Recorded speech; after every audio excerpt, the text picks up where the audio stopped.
Kisah penjual roti, true story. Kisah nyata yang sangat menyentuh ini terjadi di negara Republik Sudan. Dialami salah seorang tenaga pendidik di daerah pedesaan bernama Almanakil. Dapat kita tauladani. Ketika itu aku mengajar di kelas 3 sekolah dasar putri. Dan setiap pagi saat mengajar, aku melihat seorang gadis kecil miskin berwajah manis dan polos menjajakan roti buatan ibunya.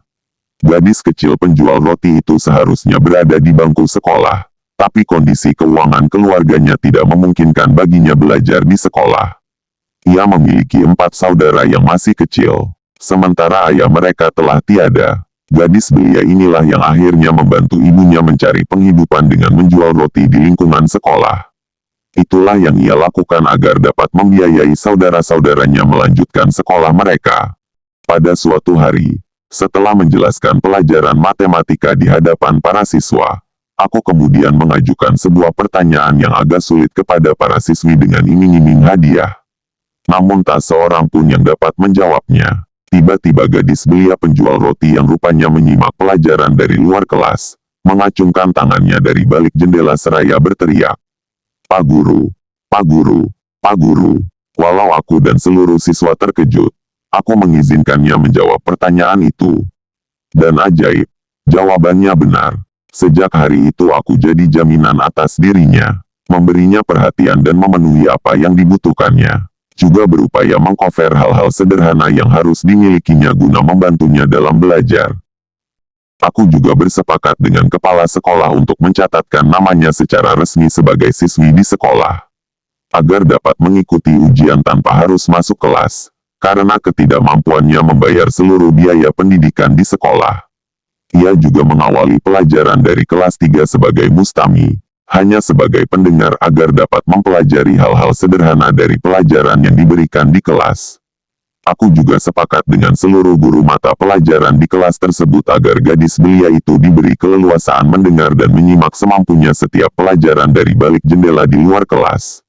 Yang menakjubkan adalah, usai ujian di akhir semester 2, gadis penjual roti itu berhasil mendapatkan nilai terbaik, dan berada di peringkat pertama di sekolah dengan nilai tertinggi.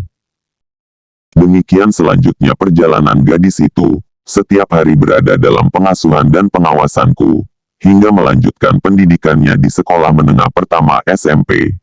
Ketika salah satu dari saudara laki-lakinya semakin besar dan mendapatkan penghasilan sebagai penjual air menggunakan gerobak dorong, ia pun menafkahi mereka. Namun pada saat itu aku harus bekerja di luar negeri. Tidak adanya alat komunikasi ketika itu agar dapat aku gunakan mengikuti perkembangan gadis penjual roti tersebut, membuat hubunganku dengannya terputus selama 16 tahun lamanya. Setelah 16 tahun berlalu, aku akhirnya kembali ke Sudan. Aku juga memiliki seorang kawan yang bekerja di tempat yang sama di luar negeri.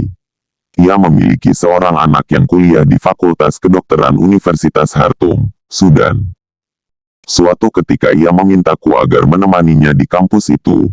Saat kami memasuki kampus Universitas Khartoum dan duduk beberapa saat di kafetaria, tiba-tiba seorang wanita cantik menatapku dengan pancaran mata penuh keheranan.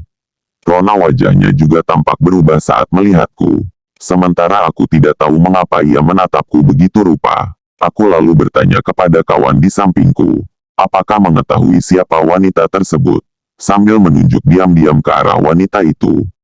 Ya, tentu saja, walau usianya masih muda, dia adalah profesor termuda yang mengajar mahasiswa Fakultas Kedokteran semester akhir di kampus ini. Pak, apakah engkau mengenal siapa dia? Garis bawah tanyanya padaku. Tidak, aku tidak mengenal, tapi tatapan matanya padaku sangat aneh. Jawabku, dan tiba-tiba saja wanita itu berlari ke arahku lalu mencium tanganku dan memelukku sambil menangis terseduh-seduh. Suara tangisnya membuat pandangan mata semua orang di kafetaria itu tertuju pada kami. Beberapa saat lamanya ia memelukku tanpa peduli anggapan siapa saja di ruangan itu. Mereka mungkin menduga aku adalah ayah dari gadis yang menangis di hadapanku ini. Bapak, akulah dahulu anak kecil miskin yang tak punya apa-apa. Dan berkat Bapak menjadikan diriku seperti ini. Akulah anak kecil itu, dan karena sebab Bapak, membuatku bisa sekolah. Bapak dahulu yang mengasuh dan menafkahiku dengan harta milik Bapak. Tentu saja berkat anugerah Allah, serta perhatian, kepedulian dan perlakuan manusiawi yang begitu istimewa dari Bapak. Akulah gadis kecil penjual roti itu, Pak. Aku nyaris saja jatuh pingsan mendengar ungkapannya. Penjelasannya membuatku sangat terkejut dan terharu, sekaligus bahagia menyaksikan kondisinya sekarang. Demi Allah, aku pun menangis haru kala mengenang kembali bagaimana dirinya kala itu, dan seperti apa ia hari ini. Gadis itu lalu mengundangku ke rumahnya bersama beberapa orang kawan yang menemaniku saat itu. Ia juga menjelaskan kepada ibu dan saudara-saudaranya yang ada di rumah tentang diriku. Sembari berbicara tentang sosok guru yang sangat baik dan bijaksana, yang telah berdiri bersama mereka, dan menjadi penyebab berubahnya perjalanan hidup mereka. Aku lalu menyampaikan kalimat singkat disertai tetes air mata yang membasahi pipiku. Untuk pertama kali dalam hidupku, saat inilah aku merasa sebagai guru dan manusia yang berguna. Tanamlah kebaikan dengan hati yang tulus dimanapun engkau berada. Niscayakan kau saksikan buahnya yang menggembirakan dan membahagiakanmu. Lakukan kebaikan kepada siapapun yang ada di sekelilingmu. Niscayakan kau temukan kebaikan dan keberkahannya. Lakukan kebaikan kepada setiap manusia. Niscaya hasil dan pahalanya akan membahagiakanmu di dunia dan akhirat.